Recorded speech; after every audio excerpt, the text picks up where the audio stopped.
জানুয়ারি 2025 থেকে লক্ষ্মীর ভাণ্ডারের একটা টাকাও ঢুকবে না আপনার ব্যাংকের অ্যাকাউন্টে এই দুটো কাগজ জমা না করলে। তো অফিসিয়াল নোটিফিকেশন কিন্তু সরকারের তরফে আগেই জারি করে দিয়েছে।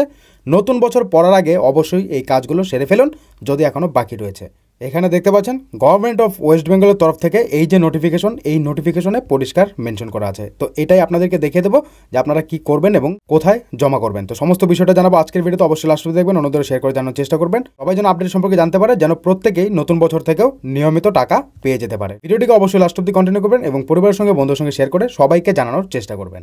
গতকাল কিন্তু একটা ভিডিও আপনাদেরকে দিয়েছিলাম লক্ষ্মীর ভাণ্ডার নিয়ে, তো সেখানে কিন্তু অনেকে কমেন্ট করেছে। এখানে দেখতে পাচ্ছেন তিনি জানাচ্ছে যে আমি লক্ষ্মীর ভাণ্ডার সব কিছু জমা দিয়েছি কিন্তু এখনও টাকা পায়নি, 3 মাস হয়ে জমা করেছে, অর্থাৎ 3 মাস হচ্ছে তিনি জমা করেছে কিন্তু টাকা এখনও পর্যন্ত পাচ্ছে না।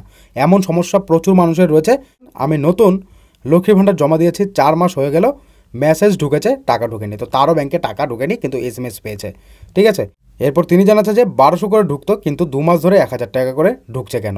দেখুন তিনি জানাচ্ছে আমি পাইনি, তিনি লক্ষ্মীর ভাণ্ডার প্রকল্পের টাকা পাচ্ছে না। তো 2025 থেকে যদি আপনি কোনো রকম সমস্যা না চান তাই লাস্ট অবধি দেখুন। তো এবার কথা হচ্ছে অফিসিয়াল নোটিফিকেশনে কি মেনশন করা আছে, যে কী কী ডকুমেন্ট জমা করতে হবে সেটা চলুন আপনাদেরকে দেখিয়ে দিচ্ছি, যেন কোনো রকম সমস্যা না হয় এবং কোথায় গিয়ে জমা করবেন সেটাও দেখিয়ে দেবো। দেখুন এই হচ্ছে সরকারি নোটিশ, এই বিজ্ঞপ্তি অনুযায়ী কিন্তু আপনারা টাকা পাচ্ছেন।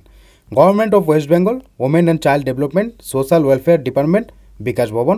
তো এখান থেকে কিন্তু এই নোটিফিকেশনটা জারি করা হয়েছে। আর এই যে women and child development, social welfare department, এখান থেকে কিন্তু লক্ষ্মী ভাণ্ডার প্রকল্পের সমস্ত কিছু দেখা হয়। তো এই নোটিশ অনুযায়ী কিন্তু আপনাদের টাকা দেওয়া হবে। 25 থেকে 60 বছর যাদের রয়েছে তারা কিন্তু টাকা পাবে। তো আশা করি বয়সটা আপনার 25 থেকে 60-এর মধ্যেই রয়েছে যারা আবেদন করেছেন। এবার আপনার কাছে আধার কার্ড, ব্যাংকের অ্যাকাউন্ট, এই স্বাস্থ্যসাথী কার্ড সমস্ত কিছুই রয়েছে। এইখানে যেটা ইম্পর্টেন্ট বিষয়, আপনাদের যে টাকা দেওয়া হবে সেই বিষয়টা নিয়ে কিন্তু এখানে বলা আছে, ঠিক আছে। এই 2 নম্বরে financial assistant provide under the scheme, ঠিক আছে। তো এখানে যে মেনশন করা আছে এই বিষয়টা কিন্তু অবশ্যই আপনাদের মাথায় রাখতে হবে, ঠিক আছে। তো এখানে কি বলা হচ্ছে আমি আপনাদেরকে দেখিয়ে দিচ্ছি। দেখুন এখানে পরিষ্কার লেখা রয়েছে, দেখতে পাচ্ছেন আপনাদের যে টাকা দেওয়া হবে credited by direct bank transfer করা হবে। কোন অ্যাকাউন্টে দেওয়া হবে? Aadhaar linked bank account. তো প্রথম পয়েন্ট আপনারা পেয়ে গেলেন, আপনার ব্যাংকের অ্যাকাউন্টটা আধার লিঙ্ক থাকতেই হবে, ঠিক আছে। যারা জমা করেছেন, যারা টাকা পাচ্ছেন, প্রত্যেকেরই কিন্তু এই বিষয়টা মাথায় রাখতে হবে, আদারওয়াইজ কিন্তু আপনি টাকা পাবেন না। কি হতে হবে? প্রথমেই দেখতে পাচ্ছেন এখানে লেখাই রয়েছে আধার লিঙ্কেড ব্যাঙ্ক অ্যাকাউন্ট। যদি আপনার আধার লিঙ্কেড ব্যাঙ্ক অ্যাকাউন্ট না হয় সেক্ষেত্রে কিন্তু সমস্যা হবে, বুঝতেই পারছেন। এই প্রথম বিষয়টা আপনারা জেনে নিতে পারলেন। এবার আরও একটা ইম্পর্টেন্ট বিষয় রয়েছে, সেটাও আমরা আপনাদেরকে দেখিয়ে দিচ্ছি। তো দেখুন যারা জমা করেছেন, স্বাস্থ্যসাথী কার্ডও দিয়েছেন, আধার কার্ড দিয়েছেন, যারা SC ST তারা সেই সার্টিফিকেট দিয়েছেন, যাদের নেই তাদের তো দরকার নেই দেওয়ার। এবার এখানে দ্বিতীয় যে ইম্পর্টেন্ট বিষয়টা, যেটা হতেই হবে, আগে না হলেও চলতো, এখন কিন্তু অবশ্যই লাগবে, সেটা হচ্ছে দেখুন এখানে আপনারা যে ব্যাংকের অ্যাকাউন্ট দিচ্ছেন, কারণ ব্যাংকের অ্যাকাউন্টে আপনাদের টাকাটা দেওয়া হবে। তো এখানে দেখুন পরিষ্কার লেখা রয়েছে provide details of the account holders name, account number, bank account, IFSC code অবশ্যই থাকতে হবে। এমন একটা ব্যাংকের অ্যাকাউন্ট দিতে হবে। আপনি যে ব্যাংকের অ্যাকাউন্টটার জেরক্স দিচ্ছেন সেটা তো অবশ্যই যেন আপনার নাম, অ্যাকাউন্ট নাম্বার, IFSC কোড এগুলো লেখা থাকে, ঠিক আছে। তো এই বিষয়টা তো অবশ্যই থাকবে ব্যাংকে। কিন্তু এখানে দেখতে পারবেন যে the bank account should be single bank account. এই হচ্ছে আরও একটা ভাইটাল বিষয়। যদি আপনি জয়েন্ট অ্যাকাউন্ট দিয়েছেন, অনেকে কিন্তু জয়েন্ট অ্যাকাউন্ট বানায়, স্বামী স্ত্রীর জয়েন্ট অ্যাকাউন্ট, মেয়ে বা তার বাবার জয়েন্ট অ্যাকাউন্ট, এমন কিন্তু অ্যাকাউন্ট অনেকে বানিয়ে থাকে। তো এমন অ্যাকাউন্ট হলে কিন্তু আপনি টাকা পাবেন না, পরিষ্কার মেনশন করা আছে।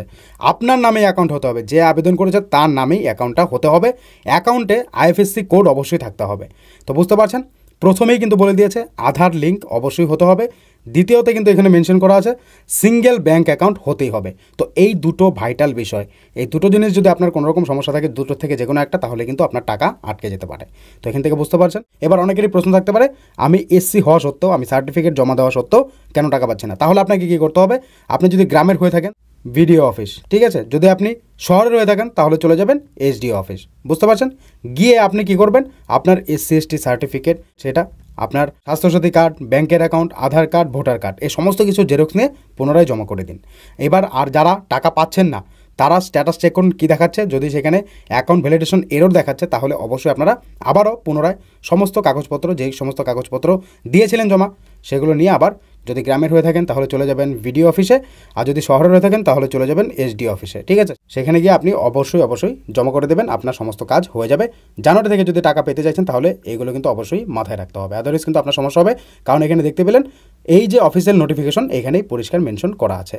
তো আশা করি আপনাদের সমস্ত প্রশ্নের উত্তর পেয়ে গেলেন। যদি এখান থেকে আরও কিছু জানা থাকে কমেন্ট করে উত্তর দেওয়ার চেষ্টা করবো বা ডেডিকেটেড ভিডিও বানিয়ে দেবো। তো কাদের কাদের সমস্যা হচ্ছে অবশ্যই জানাতে ভুলবেন না।